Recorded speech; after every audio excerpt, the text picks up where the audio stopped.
करेंगे गट एम्ब्रियोलॉजी की। तो गट जब डेवलप कर रहा होता है तो हम उसको 3 पार्ट्स में डिवाइड करते हैं, foregut, midgut and hindgut. किस बेसिस पर? तो अगर suppose in a line diagram अगर ये हमारा गट है तो हम इसको on the basis of blood supply we will divide it into 3 parts. तो जो आर्टरी फोर गट को सप्लाई करती है, इसी वजह से इसको जो वो होती है सीलिएक ट्रंक, ठीक है। तो इस वाले पार्ट को बोल देंगे फोरगट। जो आर्टरी मिडगट को सप्लाई करती है वो होती है सुपीरियर मिजेंट्रिक आर्टरी। एंड जो आर्टरी सप्लाई करती है हमारे हाइंड गट को, उसे बोलते हैं इंफीरियर मिजेंट्रिक आर्टरी, ठीक है। तो इनकी सप्लाई की वजह से हमने इसको 3 पार्ट में डिवाइड कर दिया। आगे बढ़ने से पहले we must know what are the parts of foregut, midgut and hindgut.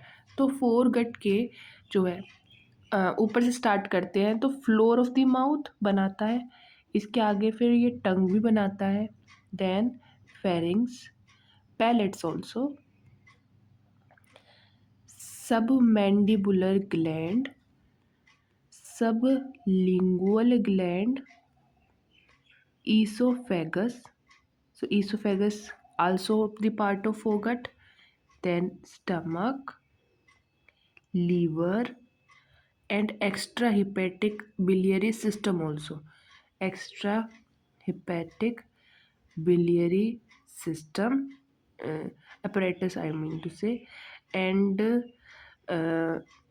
pancreas. So these are the part of foregut. Then in the midgut we have upper half of duodenum is also the part of foregut, so duodenum also. Then in the middle midgut we have distal half of duodenum, jejunum, ileum, cecum, appendix and ascending colon, and the right two-third of transverse colon. So these all are the part of midgut.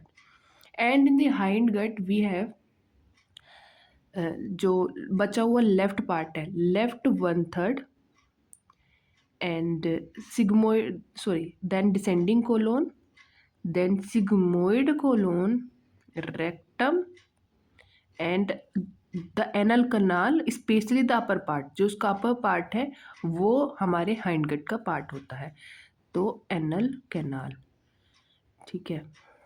Yes, सो ये हुआ हमारा किसका part? Foregut, midgut and hindgut. अब start करेंगे, एक बार इसकी embryology से start करेंगे। देखो ये बाइलैमिनर स्ट्रक्चर है जिसके अंदर ये बाइलैमिनर डिस्क दिख रही है, इसके जस्ट ऊपर हमारी एमनियोटिक कैविटी होती है एंड नीचे की तरफ योक सैक। यहाँ योक सैक से जो ये एंडोमेट्रियम होती है, एंडोडर्म है, उससे हमारी ड्राइव होगी पूरा गट, ठीक है। तो अब होता क्या है कि ये एक मैंने ये ट्राइलैमिनल डिस्क बना दी है, इसके अंदर जो हमारी ये वाली है ये एक्टोडर्म है, इसके अलावा ये एंडोडर्म और इसके जस्ट मिड में हम मीजोडर्म को देख सकते हैं, ठीक है। इसके बाद इसमें कुछ स्ट्रक्चर्स प्रेजेंट हैं, जैसे कि in the mid we have neural tube, तो ये वाली न्यूरल ट्यूब है, इसके जस्ट साइड में न्यूरल क्रस्ट प्रेजेंट होती है, न्यूरल क्रस्ट, एंड इसके नीचे की साइड एक और नोटोकॉर्ड जिसको हम बोलते हैं वो प्रेजेंट है। साइड में अब जो हमारी मीजोडर्म है हम उसको 3 पार्ट्स में डिवाइड करते हैं, paraxial, intermediate mesoderm and lateral plate mesoderm, ठीक है। तो पहले हम इसकी दो मेम्ब्रेन देखते हैं, दो हमें कनेक्शन देखने को मिलते हैं बिटवीन एंडोडर्म एंड एक्टोडर्म, तो उसको हम बोलते हैं बैकोफेरेंजियल मेम्ब्रेन, और इसी तरह से दूसरी साइड क्लोएकल मेम्ब्रेन देखने को मिलती है, ठीक है। तो ये जो मेम्ब्रेन्स है ये ओपनिंग बनाने का काम करेंगी, buccopharyngeal for oral opening and this cloacal membrane is for anal opening.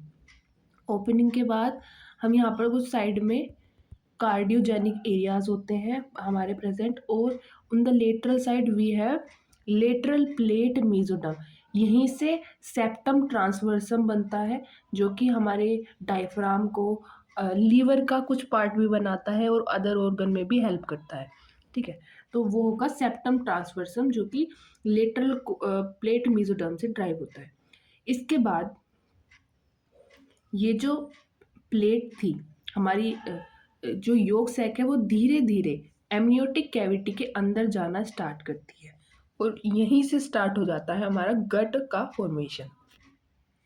अब जैसे ही ये अंदर जाना स्टार्ट हुआ, we divide it in 3 parts, foregut, midgut and hindgut. And इसके जस्ट पीछे न्यूरल ट्यूब दिख रही है। ठीक है, और एक प्रोजेक्शन निकलती है जिसको हम एलेंटोइस बोलते हैं आगे की तरफ, सेप्टम ट्रांसवर्सम। तो ये सेप्टम ट्रांसवर्सम का रीजन है। इसके जस्ट साइड में हमारे पास यहाँ पर कार्डियोजेनिक एरिया होगा, और इसके भी ऊपर की तरफ यहाँ पे बक्कोफेरेंजियल मेम्ब्रेन दिखेगी हमें। ठीक है, इस साइड में कुछ, तो मतलब यहाँ पर ये सेप्टम ट्रांसवर्सम है, फिर यहाँ पे कार्डियोजेनिक एरिया आएगा, और यहाँ पे बक्कोफेरेंजियल मेम्ब्रेन। ठीक है, इसके बाद अब मैं इसी डायग्राम को स्ट्रेट करके देखने की कोशिश करूँगी। देखो यहाँ पर ये फोरगट है, तो फोरगट के अंदर आप कुछ बर्ड्स भी देख पा रहे होंगे, जैसे कि ये फोरगट हुआ, यहाँ पर एक लंग्स की बर्ड है जहाँ जिससे लंग्स डेवलप होंगे, फिर ईसोफेगस है, देन स्टमक का थोड़ा डायलेटेड पार्ट है। इसके बाद we have this liver, liver के लिए बर्ड होती है, साथ में गोल ब्लैडर के लिए भी होती है, और एक पैनक्रियास, पैनक्रियास के लिए यहाँ पर आगे भी होती हैं। ठीक है, इसके बाद हमारा मिडगट होता है। मिडगट हमारा देखो इसके साथ अटैच है, यानी यहाँ पर जो योग सैक था वो इसकी इसी साइड से इन्वेजिनेट हो रहा था अंदर की साइड। साथ में हाइंड गट है, और हाइंड गट के साथ एक कनेक्शन बताया था एलेंटोइस। ठीक है, तो ये इसके पार्ट हो गए। As I told you, with the help of the arterial supply हम इसको 3 पार्ट्स में डिवाइड करा था। तो अब हमें सबसे पहले देखना है फोर गट का फॉर्मेशन। फोर गट में हमें वो भी सबसे पहले हम देखेंगे अब स्टमक का, किस तरीके से स्टमक बनता है। थोड़ी सी रीडिंग करते हैं पहले। तो हमारे एंडोडर्म से ड्राइव होता है इन फोर्थ वीक के अंदर, about four got it is. ठीक है, फिर इसकी आर्टीरियल सप्लाई क्या है, सीलियक ट्रंक मेन आर्टरी होती है फोरगट की। बाउंड्री की बात करें तो बक्कोफेरेंजियल मेम्ब्रेन से स्टार्ट होता है, हमने देखा, टू द लीवर आउटग्रोथ, नीचे लीवर की आउटग्रोथ थी वहां तक फोरगट का फॉर्मेशन होता है। उसके बाद इसके पार्ट्स देखे थे हमने, फ्लोर ऑफ द माउथ था, टंग थी, फेरेंक्स था, पैलेट था। इसके बाद फेरेंक्स, रेस्पिरेटरी ट्रैक, ईसोफेगस भी इसी से ड्राइव होते हैं, stomach, proximal duodenum, liver, gall bladder and pancreas. तो ये इसके पार्ट हो गए। देन ईसोफेगस और रेस्पिरेटरी सिस्टम भी इसी से बनता है। तो हमने एक बर्ड देखी थी इन द रेस्पिरेटरी सिस्टम, मतलब लीवर के लिए जो बर्ड थी इन द फोरगट, तो वो हमारी रेस्पिरेटरी डाइवर्टिकुलम कहलाती है, फोर्थ वीक में अपीयर होती है ऑन द वेंट्रल वॉल, और यही हमारे लंग का फॉर्मेशन करती है। साथ में ट्रैकियो ईसोफेगस सेप्टम डेवलप होता है, जो कि ट्रैकियो और ईसोफेगस को सेपरेट करने का काम करता है। इनिशियली जो ये ईसोफेगस था ये ब्लॉक रहती है ड्यूरिंग 5 मंथ, क्योंकि ज़्यादा सेल ग्रोथ होती है, लेकिन 8th वीक में आते आते ये क्लियर हो जाती है। ठीक है, इसका ल्यूमन क्लियर हो जाता है। अब मेन चीज़ जो हमें पढ़नी है वो है स्टमक। स्टमक एक फ्यूजिफॉर्म डायलिटेशन होती है हमारे जो फोरगट है उसके लोअर बॉर्डर पे, इन द लोअर पार्ट। ठीक है, तो पहले इसका डायग्राम देखते हैं। तो ये एक डायग्रामेटिक रिप्रेजेंटेशन है। तो इसके अंदर हम देख सकते हैं कि ये हमारी क्या है, एक फ्यूजिफॉर्म डिस्टेंशन है लोअर पार्ट पे फोरगट के। इसके बाद ये जो है डिफरेंशिएशन स्टार्ट होता है इसका। तो जो पोस्टीरियर वॉल है, इसकी जो पोस्टीरियर बॉर्डर है वो तेज़ी से ग्रो करने लगती है, ठीक है, तेज़ी से ग्रो करती है और पीछे की साइड बल्जिंग स्टार्ट हो जाती है। तो अगर मैं इस तरीके से देखूं तो ये हमारा एक ट्रांसफर सेक्शन में देख रहे हैं हम उसको।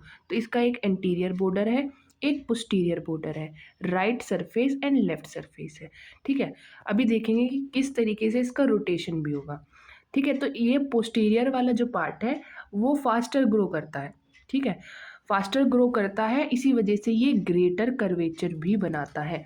और जो आगे की साइड है वो लेसर कर्वेचर, ठीक है, बनाता है आगे जाके। एंटीरियर बॉर्डर धीरे धीरे इसका रोटेशन होना स्टार्ट होता है, ठीक है, इन क्लॉकवाइज डायरेक्शन। क्यों होता है? दो कारण की वजह से। एक तो डिफरेंशियल ग्रोथ, क्योंकि ग्रोथ में डिफरेंशियल ग्रोथ हो रही है इस वजह से। एंड सेकेंड कि साथ में आगे की साइड यहाँ पर लीवर भी प्रेजेंट है, तो लीवर भी इसको रोटेशन के लिए इनकरेज करता है, ठीक है। तो यहाँ पर लीवर की भी ग्रोथ हो रही होती है। तो इन दो कारणों की वजह से स्टमक का रोटेशन होता है, ठीक है। अब जो इसका जब ये रोटेट करेगा तो जो बॉर्डर पीछे की साइड आ रहा है, तो ये जो बॉर्डर पीछे की साइड आ रहा है पोस्टीरियर बॉर्डर, ये आ जाएगा राइट साइड। और जो बॉर्डर एंटीरियरली आ रहा है वो आ जाएगा लेफ्ट साइड में। राइट सरफेस, ये राइट सरफेस चला जाएगा पीछे की ओर, तो राइट सरफेस हो जाएगा पोस्टीरियरली, ठीक है, पोस्टीरियर चला गया। लेफ्ट सरफेस आ जाएगा एंटीरियरली। जो पोस्टीरियर बॉर्डर है वो ऑन द राइट साइड, और एंटीरियर बॉर्डर, सॉरी अपोजिट हो गया, पोस्टीरियर बॉर्डर जाएगा लेफ्ट साइड, एंड जो हमारा एंटीरियर बॉर्डर है वो चला जाएगा राइट साइड, ठीक है, ये राइट साइड चला गया। तो ये हो गया हमारा इसका ओरिएंटेशन। अब इसमें जो है दो तरीके के रोटेशन देखने को मिलते हैं। कौन कौन से? ये जो रोटेशन है, एक तो लॉन्गिट्यूडिनल एक्सिस पर दिखेगा और एक ट्रांसवर्स एक्सिस पर दिखेगा, ठीक है। तो एक लॉन्गिट्यूडिनल एक्सिस पे होगा और एक ट्रांसवर्स एक्सिस पे। लॉन्गिट्यूडिनल एक्सिस पर जब ये रोटेशन होगा तो दो चीज़ें देखने को मिलेंगी, बॉर्डर और सरफेस का रीओरिएंटेशन, साथ में जो antero posterior, this is wrong, antero posterior axis पर होगा। ये कह सकते हैं कि antero posterior axis transversely present होती है या फिर हॉरिजॉन्टल प्रेजेंट होती है। तो ऐसे समझो कि आपके फ़ोन को अगर आप प्लेन रख दोगे तो उससे एक लाइन सीधी उसके अंदर जाती हुई, ठीक है। तो अगर आपका फ़ोन है तो उससे एक सीधी लाइन जाती हुई और उसी के अराउंड आपको अपना फ़ोन घुमाना है, तो इसी को बोलेंगे हम एंटीरो पोस्टीरियर एक्सिस। तो ये वाली जो लाइन है, अब अगर ये हमारा स्टमक है, ठीक है, तो ये हमारा स्टमक है, तो अभी हमने देखा रोटेशन जस्ट लाइक दिस, ठीक है, ये वाला लॉन्गिट्यूडिनल एक्सिस पर हुआ था। लेकिन एक जो हमने अब जिसकी हम बात कर रहे हैं वो है ट्रांसवर्स एक्सिस पर। तो वो कैसे होगा? ये हमारी जो एंटीरो पोस्टीरियर है वो इससे अंदर से बाहर आती हुई होगी, ठीक है। तो यहाँ से वो इस तरीके से बाहर आ रही होगी और इसके अराउंड हमें इसको रोटेट कराना है, ये जो हमारी लाइन है ना इसके अराउंड। तो ये वाला सिफेलिक एंड है और इसका ये कोडल एंड है। तो इस पर जो है वो क्या होंगे? मूवमेंट्स होंगे। तो वे किस तरीके से होंगे? जो हमारा क्रेनियल एंड है उस पर देखने को मिलेगा वो राइट की तरफ मूव करेगा, राइट साइड को मूव करेगा, ठीक है, और स्लाइटली इंफीरियर, ठीक है, राइट साइड और स्लाइटली इंफीरियर, स्लाइटली इंफीरियर, ठीक है।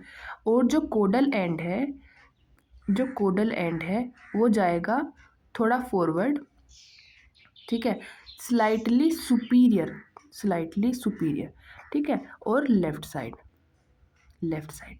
तो कोडल एंड जा रहा है लेफ्ट साइड की ओर और जो हमारा सिफेलिक एंड है वो जा रहा है हमारा राइट की ओर, ठीक है। ये एक रफ डायग्राम है जिसमें स्टमक है। तो स्टमक जो है, ये अगर हमारा स्टमक है तो आगे की तरफ ग्रो कर रहा होता है लीवर। तो लीवर और जो स्टमक आपस में कनेक्ट हो रहे होते हैं वो होता है लेसर ओमेंटम। साथ में जो लीवर और एंटीरियर एब्डोमिनल वॉल से जो कनेक्ट करता है वो है फाल्सिफॉर्म लिगामेंट। ठीक है, इसके अलावा पीछे की साइड स्प्लीन भी होती है और किडनी भी होती है। तो स्प्लीन और स्टमक को कनेक्ट करने वाली लिगामेंट को बोलते हैं गैस्ट्रोस्प्लीनिक लिगामेंट।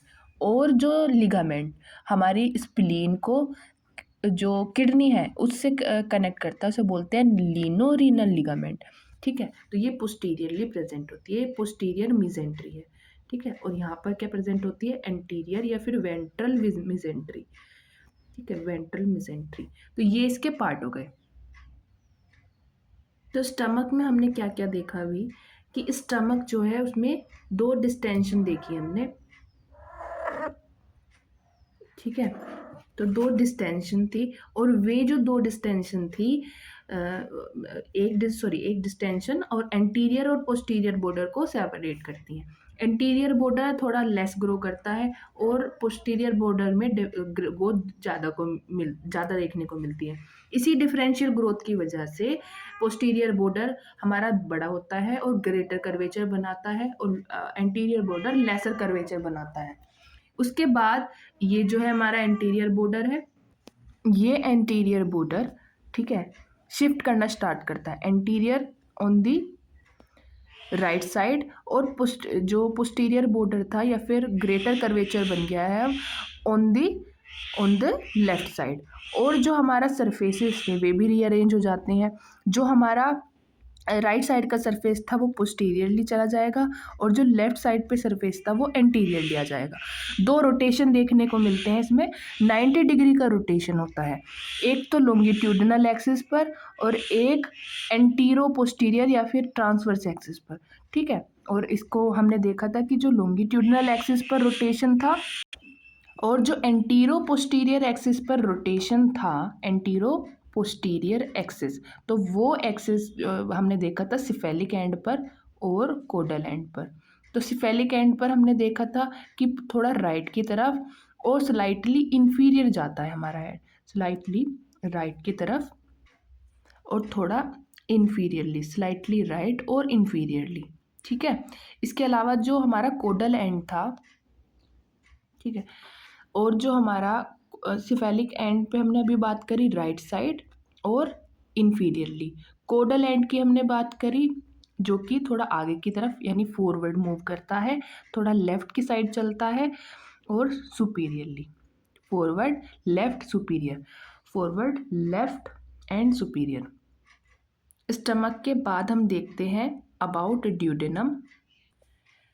हमने देखा था कि ड्यूडेनम को हमने दो पार्ट्स में डिवाइड करा था। तो जो ड्यूडेनम है उसका जो अपर प्रोक्सिमल पार्ट था, प्रोक्सिमल हाफ था वो फोरगट का पार्ट था और डिस्टल हाफ हमारा मिडगट का पार्ट था।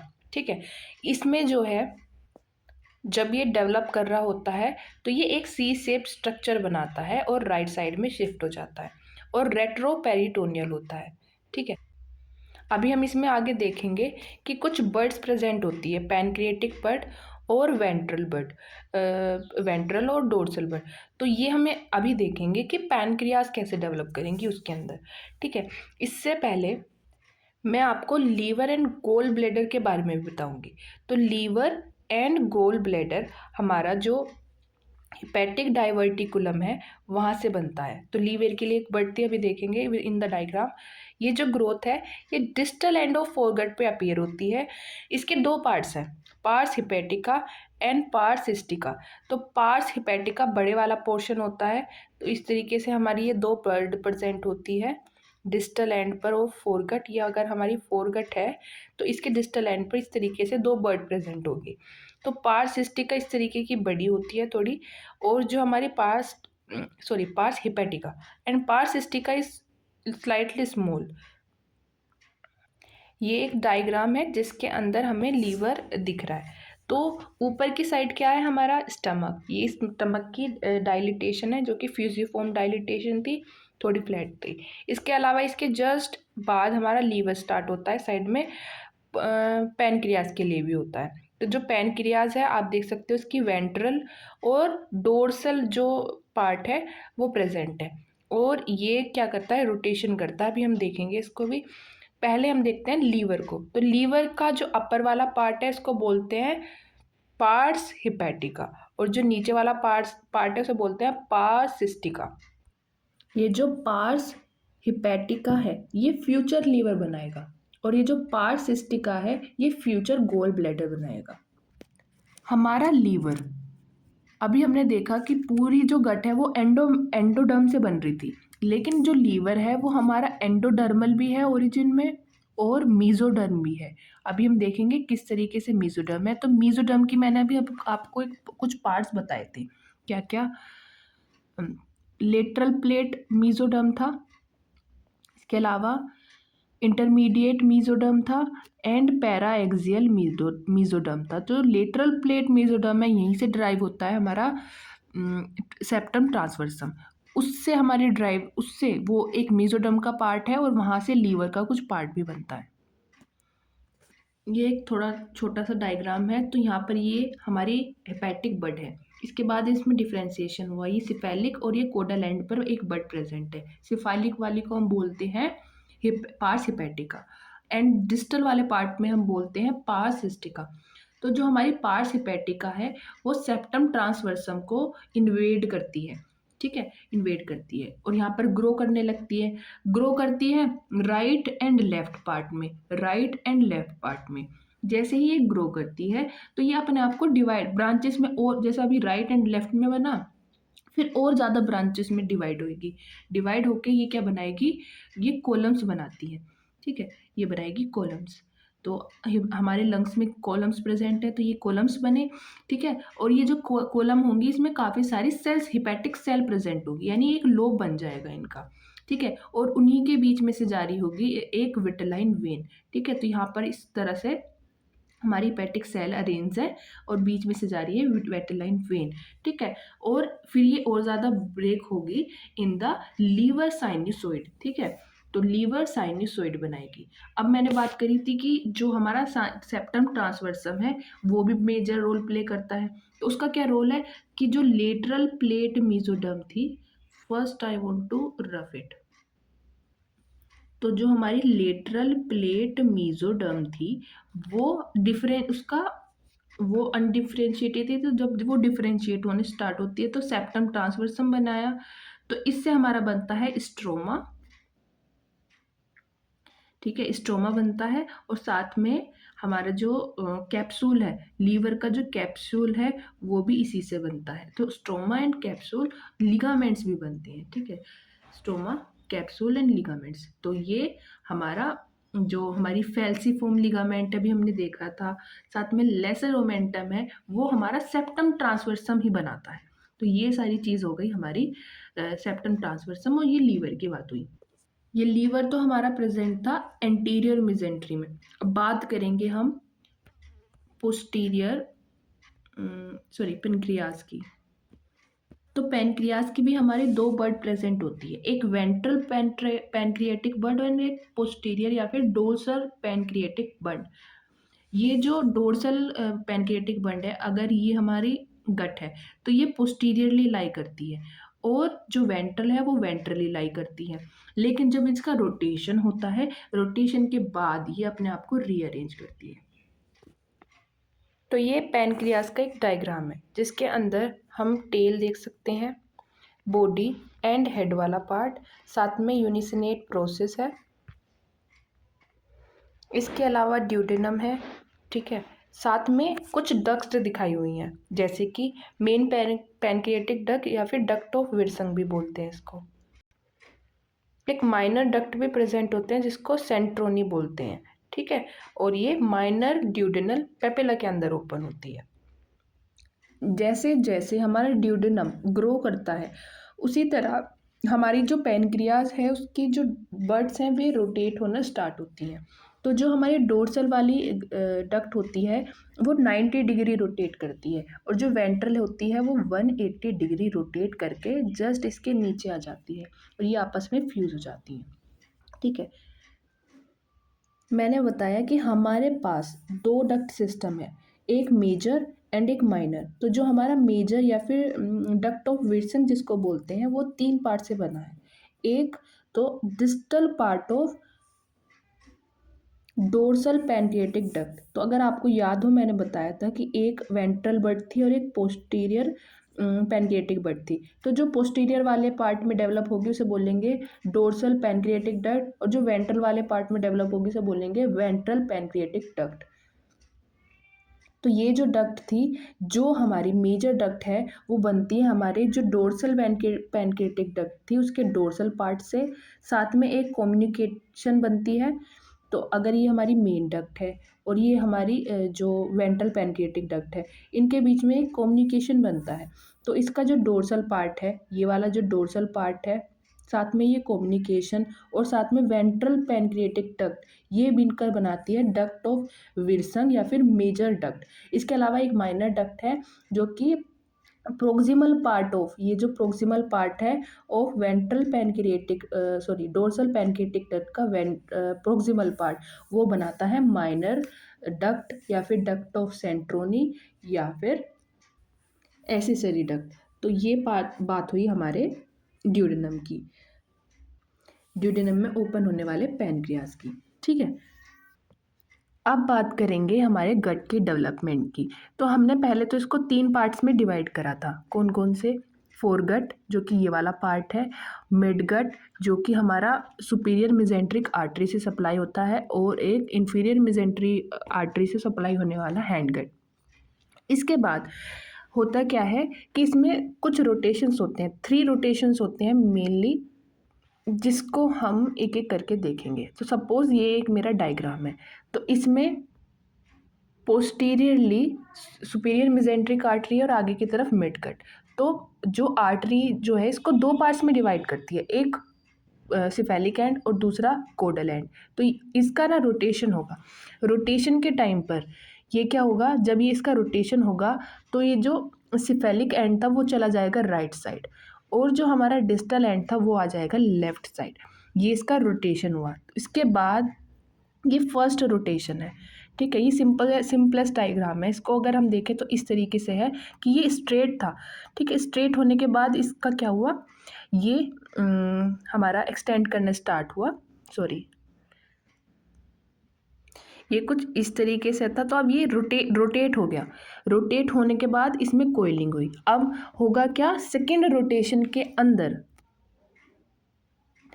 सिफेलिक एंड या फिर जो हमारा प्री आर्टीरियर एंड था वो लेफ्ट साइड में आ गया था।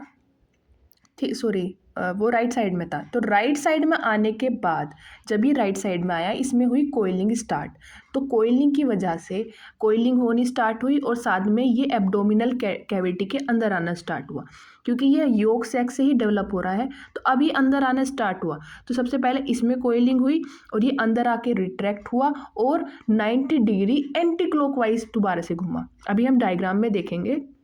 इसके बाद जब ये हो जाता है, इसके बाद दोबारा से इसमें जो हमारा पोस्ट आर्टीरियल सेगमेंट है, अब ये 90 डिग्री हुआ टर्न, ऊपर की साइड चला गया। साथ में जो अब ये पोस्ट सेगमेंट था, पोस्ट आर्टीरियल सेगमेंट, उसमें फिर से कोइलिंग हुई और वो 90 डिग्री एंटी क्लॉकवाइज फिर से घूमेगा। तो 3 बार रोटेशन होता है, टोटल 270 डिग्री हो गया, और ये भी एब्डोमिनल कैविटी के अंदर रिट्रैक्ट कर जाता है और इस तरीके की प्रेजेंट पोजीशन ले लेता है। ठीक है, तो यहाँ रिट्रैक्शन हो रहा है इसका भी, और साथ में इसने फिर ट्रांसफॉर्म करके एक प्रॉपर जो हमारी प्रेजेंट फॉर्म होती है वो ले ली। अब इसको एक बार एनिमेशन के थ्रू देखते हैं। देखो इसके अंदर ये किस तरीके से इसकी कोइलिंग हुई। अब ये प्री आर्टीरियल सेगमेंट की कोइलिंग एब्डोमेन के अंदर गया, फिर पोस्ट आर्टीरियल सेगमेंट में कोइलिंग, और ये अंदर की तरफ रिट्रैक्ट हो गया। ठीक है, let me show you again. 90 degree coiling, फिर प्री आर्टीरियल सेगमेंट की कोइलिंग, एब्डोमेन के अंदर रिट्रैक्ट हुआ, फिर पोस्ट आर्टीरियल सेगमेंट जो है उसकी भी कोइलिंग हो रही है और ये अंदर की तरफ रिट्रैक्ट हो गया। एक बार और देखते हैं। तो ये हमारी कोइलिंग 90 डिग्री टर्न हुआ, फिर ये जो प्री आर्टीरियल सेगमेंट है इसकी कोइलिंग, एब्डोमेन के अंदर रिट्रैक्ट, फिर पोस्ट आर्टीरियल सेगमेंट की कोइलिंग, और ये भी एब्डोमेन के अंदर रिट्रैक्ट हो गया, और ये हमारा फ्रंट व्यू से इस तरीके की पोजीशन ले ली। एक बार डायग्रामेटिक रिप्रेजेंटेशन भी देखते हैं। तो हमारा जो प्री आर्टीरियल सेगमेंट है उसमें कोइलिंग होनी स्टार्ट हुई। ठीक है, पहले तो रोटेशन हुआ, ठीक है। रोटेशन के बाद जो सेगमेंट है वो इंटरचेंज हुए, साथ में जो प्री आर्टीरियल सेगमेंट है उसकी दोबारा से कोइलिंग हुई और वो एब्डोमेन के अंदर रिट्रैक्ट हुआ। उसके बाद ये क्या हुआ, जो पोस्ट आर्टीरियल सेगमेंट है उसमें भी ये क्या हुआ, इसमें भी कोइलिंग या फिर इसका इलोंगेशन हुआ, ऐसे बोल सकते हो। इलोंगेशन होने के बाद ये क्या हुआ, रोटेट करना स्टार्ट करा दोबारा से और प्रेजेंट जो हमारी पोजीशन है वो ले ली। इसके बाद हम देखेंगे हाइंड गट के बारे में। तो हमने हाइंड गट जब पढ़ा तो हमने एक पार्ट देखा था कि इंफीरियर मेजेंट्री से सप्लाई होता है। इंफीरियर मेजेंट्री से सप्लाई होने के बाद हमने एक प्रोसेस देखी थी जिसको हमने एलेंटोइस बोला। जब हमने ट्राइलेमिनल लेयर्स देखी थी तो हमने दो एंड्स देखे थे, एक तो बक्कोफेरेंजियल एंड और एक क्लोइकल मेम्ब्रेन। तो क्लोइकल मेम्ब्रेन वो एनल कैनाल बनाती है, तो जस्ट सोइंग गया। उसके बाद बीच में एक यूरोरेक्टल सेप्टम प्रेजेंट होता है। धीरे धीरे ये डिसेंड करना स्टार्ट करता है और जाकर मिल जाता है इस क्लोइकल मेम्ब्रेन से, और जिस पॉइंट पर ये मिलता है वहाँ पर बना देता है पेरिनियल बॉडी, ठीक है। और ये सेपरेट हो जाती है। जो एलेंटोइज वाला पार्ट है उससे बनता है यूरिनरी ब्लैडर एंड यूरेटर, और जो पोस्टीरियर पार्ट है वो हमारा जो गट है उसके फॉर्मेशन में, यानी एनल कैनाल और हाइंड गट के फॉर्मेशन में मदद करता है। तो ये डायग्राम शो कर रहा है कि किस तरीके से यूरोरेक्टल सेप्टम क्लोइकल मेम्ब्रेन की तरफ ग्रो कर रहा है, और ग्रो करने के बाद ब्लैडर और यूरोजेनाइटल मेम्ब्रेन जो है वो इससे जाकर मिल गई, और क्या बनाया इसने, पेरिनियल बॉडी, साथ में एनल मेम्ब्रेन और एनोरेक्टल कैनाल और यूरोजेनाइटल मेम्ब्रेन अलग अलग हो गए, ठीक है। यूरोजेनाइटल जो पार्ट है वो जेनाइटल में कंट्रीब्यूशन देगा, साथ में यूरिनरी पार्ट्स में कंट्रीब्यूशन देगा, और इसके अलावा जो यूरोरेक्टल पार्ट है वो एनोरेक्टल पार्ट है वो हाइंड गट बनाने में मदद करेगा। तो क्लोएका जो था वो दोनों का कॉमन टर्मिनल एक्टिविटी होती है, डाइजेस्टिव भी और यूरिनोजेनाइटल सिस्टम के लिए भी। तो यूरोरेक्टल सेप्टम जो है इसको डिवाइड करता है, कोडेली जाता है और पेरिनियल बॉडी से अटैच होता है, और इसको स्प्लिट करता है दो पार्ट में। एंटीरियरली बनता है यूरोजेनाइटल साइनस और पोस्टीरियरली बनता है एनोरेक्टल कैनाल। पेरिनियल बॉडी देखी हमने, साथ में ये जो मेम्ब्रेन है बाद में रप्चर हो जाती है और एक ओपनिंग बन जाती है। अब जो हमारा लास्ट पार्ट है एनल कनाल, उसका डुअल ओरिजिन है, यानी कि वो दो तरह की जर्म लेयर से ओरिजिनेट करता है, एक्टोडर्म, ठीक है, और एक एंडोडर्म। तो इन दोनों से वो ओरिजिनेट करे। तो मेन है एक्सटर्नल कैनाल ओपनिंग बनती कैसे है। तो जो हमारा प्रोक्टोडियम है, यानी कि जो हमारी सरफेस एक्टोडर्म होती है वो एक पिट बना देती है, अंदर की तरफ जाती है, एक पिट बनाती है, और ठीक है, एनोरेक्टल कैनाल के जस्ट इन्फीरियरली। उसके बाद ये जो हमारी अंदर से जो बन के आ रही है और जो बाहर से बनी है, इनके बीच में एक मेम्ब्रेन प्रेजेंट है जिसको एनल मेम्ब्रेन बोलते हैं। ये जो इंटरनल एंडोडर्मल हमारा एनोरेक्टल कैनाल है इसको सेपरेट करती है एक्सटर्नल एक्टोडर्मल, यानी एक्टोडर्म से बनने वाले प्रोक्टोडियम को, ठीक है। और ये जो है फिर सेपरेट मतलब रप्चर हो जाती है मेम्ब्रेन 8th वीक में आने के बाद। ये एक डायग्राम है जिसके अंदर हम दोनों पार्ट्स को देख सकते हैं। तो ये वाला जो पार्ट है ये हमारा ओरिजिनेट करा है एनोरेक्टल कैनाल से, यानी कि हाइंड पार्ट जो था हमारा, और ये हमारा जो एक्टोडर्मल ओरिजिन का पार्ट है, सब बीच में होती है पेक्टिनेट लाइन, ठीक है, पेक्टिनेट लाइन या फिर डेंटेट लाइन भी बोलते हैं क्योंकि इसमें डेंटेशन प्रेजेंट होते हैं। इस वाले पार्ट की जो सप्लाई होती है वो वॉलेंट्रीली हम कंट्रोल कर सकते हैं, लेकिन इसकी जो सप्लाई होती है वो विसरल सप्लाई होती है, यानी विसरास की जो सप्लाई है सेम वही, और इसकी हमें सेंसेशन पता नहीं चलती। कैनाल का अपर 2/3 पार्ट एंडोडर्मल ओरिजिन होता है और लोअर 1/3 पार्ट एनल कैनाल का एक्टोडर्मल ओरिजिन होता है, जिसको हमने प्रोक्टोडियम बोला, ठीक है। इसकी आर्टीरियल सप्लाई भी अलग है। जो हमारा अपर पार्ट है उसको सुपीरियर रेक्टल आर्टरी सप्लाई करती है जो कि इन्फीरियर मेजेंट्री का पार्ट है, और जो हमारा लोअर वाला पार्ट है उसको इन्फीरियर रेक्टल आर्टरी या फिर इंटरनल प्यूडेंडल आर्टरी सप्लाई करती है। इसके अलावा इनकी वेनस ड्रेनेज भी अलग है। पोर्टल वेन सिस्टम में ड्रेन करती है डायरेक्टली अपर पार्ट, और lower part canal venous system में ड्रेन करता है।